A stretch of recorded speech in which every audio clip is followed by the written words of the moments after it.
The Jim and Terry Show coming to you from the Hobbit Hole Studio in Bob Cajun. It's bright, it's sunny, it's frosty, a little bit of snow. I had to get out and shovel your executive parking space. Oh, I meant to say that. All for me. All for Terry's got a huge driveway with 2 entrances, and all of it was clean and wonderful. And salted the walkway. If I hadn't have had to walk back to the car and take my stupid sunglasses back, that I didn't realize were on my eyes.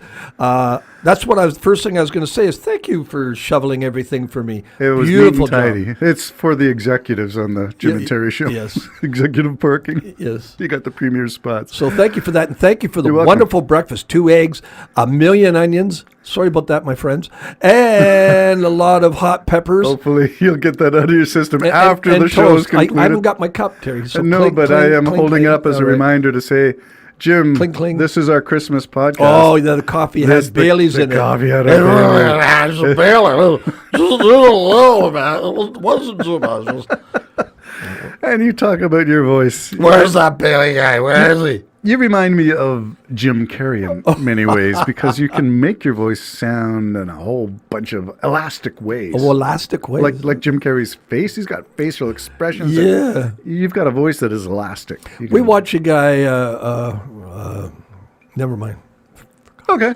We're going to freelance our Christmas podcast. It's going to be a series, a melange of Larry Graves. free flow. Larry Graves.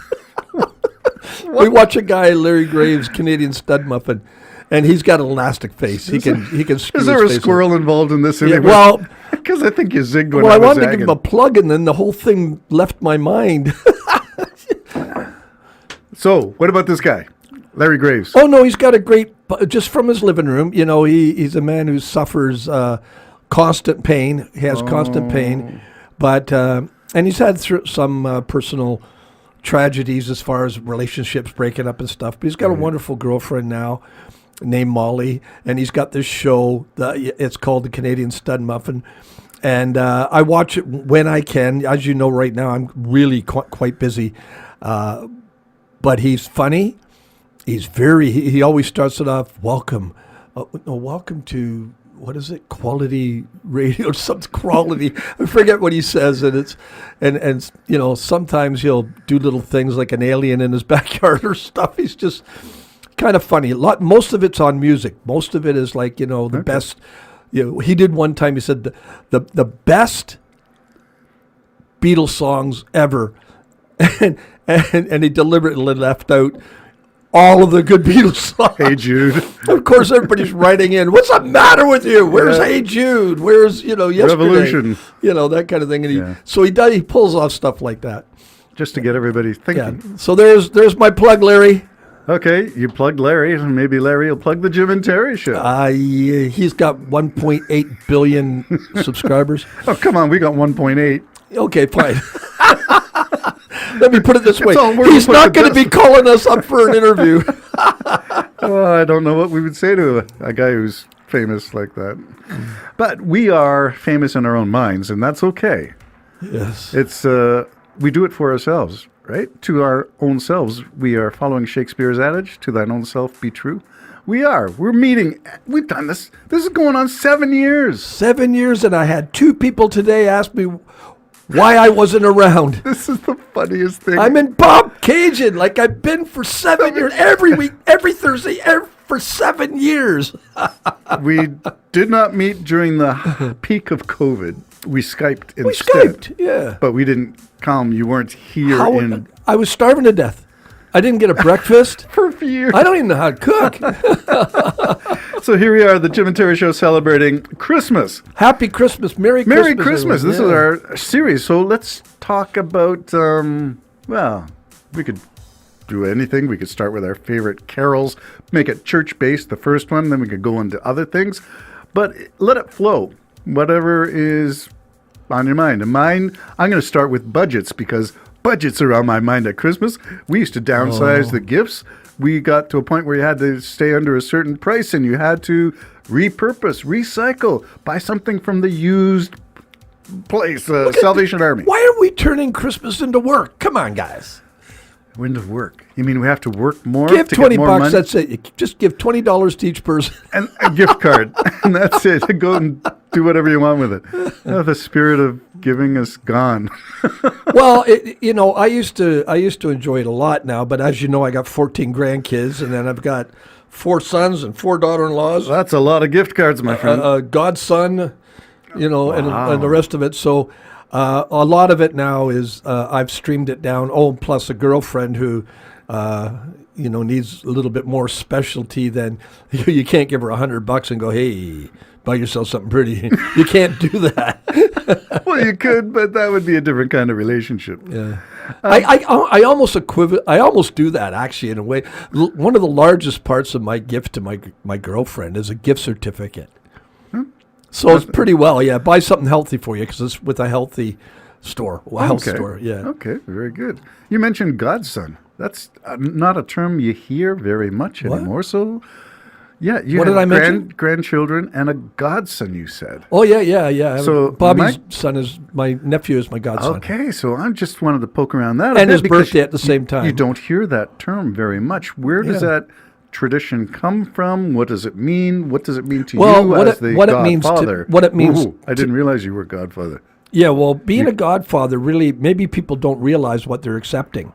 Well, this is why I want you to Yeah, poke because around. being a godfather is if something should have happened to Bob and Janet, and he's still like under 18, I'm to take him in, as I understand it. Okay. I am to raise him as my own, and that's why it's an honor to be chosen to be a godparent, because they're putting you with someone they believe will raise you in the like-minded Yes. environment that they want their child to be raised in. I don't know if everybody knows that, but they should. Or it's just another why bother. you Well, know? this is a Christian tradition. Is it? The godparents. Oh, I didn't know that. Yeah, so you're promising their big duty isn't, well, maybe they're equal value. I don't know how to rationalize all that, but your main responsibility is to raise them spiritually. Oh, and that's what I would have done. And that's what you would have done. Yeah, and that's yeah. where your like-mindedness with your brother comes in. Yeah. So- But that never happened, and now he's a man, and Yeah. he would have to raise me. I don't know if he's. You think he's aware of that? I'm sure. You think he's aware that that reverses Yeah, now? the flow goes because you're the differently. god's son. You see, you got to look after me. No, I'm kidding. Bobby, are you listening? Bobby, please. Yeah, pass that on to him. Have some fun. Yeah. Tell him that. Did you know you're going to have to look after Uncle Jim if he goes into a home? Did you know you're going to have to pay for that? No, of course not. And for the diapers when it all depends. Isn't All it right. funny? You start that way, end that way. Well, we had we just about it because we're not there yet, but my mother-in-law, her Weight Watchers group, takes a family as theirs to purchase Christmas gifts for. They get an age, a size, they get the number of kids, the parent or single parent or grandparent, caregiver, whoever, and they shop. One of the criteria for this year was an elderly lady who just asked for Depends. Could she just get a box of Depends? yeah, and I and I don't thought, think they're oh, well because this- they're not cheap, eh? Well, that's the thing. It broke our heart. Yeah. So Kim and I have chipped in and become part of the Weight Watchers family group to help oh, nice, that nice. situation. But it broke my heart. See, All that we would be want for like- Christmas is a box of diapers. But That'd really? be like me having to pay $1 every time I put my underwear on. It would cost me $5 in a year to do that. Wow. Okay. No, that's a I mean different- they're quite costly. yes. I know that. Yeah. So Yeah, so we're not there yet, thank goodness. Praise But God. for the people who are, it is a costly proposition. But to see that on your Christmas list was just heartbreaking. And that's just for us. I mean, the needs are great everywhere. And you've got needs in your own community. Your church does a lot of outreach to those yeah, in need. and unfortunately, one of the sad things this year is our pastor who does almost everything concerning the giving out of turkeys and care packages and gift cards, sometimes out of his own pocket, has suffered a stroke, and he's in the hospital. He's not going to be able to do all of that, and I think the community is going to miss that greatly. That is, every year it comes, and this year it's probably not going to come. I don't know if anybody can take that on. I think I don't think they can take it on. It takes a special heart Yes, that's it going to be does. out there looking for people. I mean, Yeah.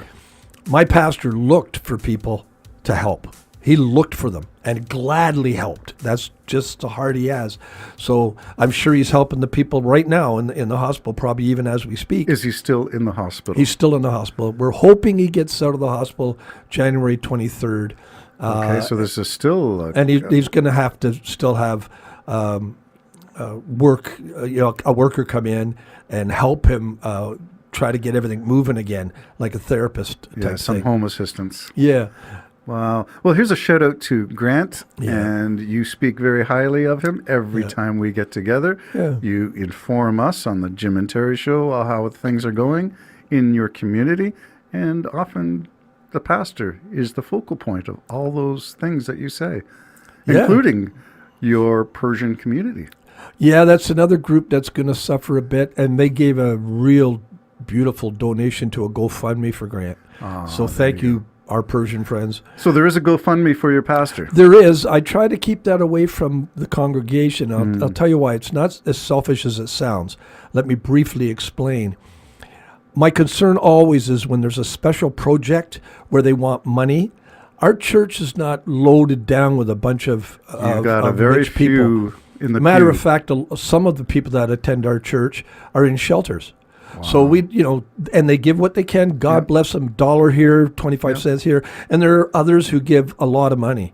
But if you all of a sudden have someone turning what they give, that $20, over to a GoFundMe and don't pay the church, not realizing the church has to, number one, pay all its bills, but at this particular point, still paying the wage of our pastor. So your main concern about the GoFundMe is that it would take away from the general giving. Yeah, and the I general don't offerings. think it's going to. The mayor of Georgina gave to it, and many people have given to it, and I haven't promoted it at church simply because that's who we want to give to that fund. The people in the church, we need to have the church functioning, ready, and hopefully for pastor to return again. Well, if you wanted to put a link, we could put it below in the description. I don't even know what it It's is. a Christmas Festivus, and some of us are going to be missed because we are incapacitated. We have needs. The needs are in our communities. one That of- could be our neighbors. One of 3 strokes that hit our church 3. over the last 2 months. A very needy community you have there.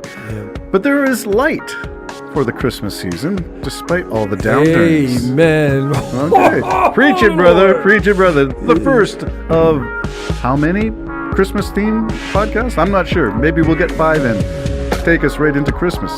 The Jim This and is the Terry last Show. one. Christmas is Signing next off. week, isn't it? Bye-bye. Yeah. Bye-bye.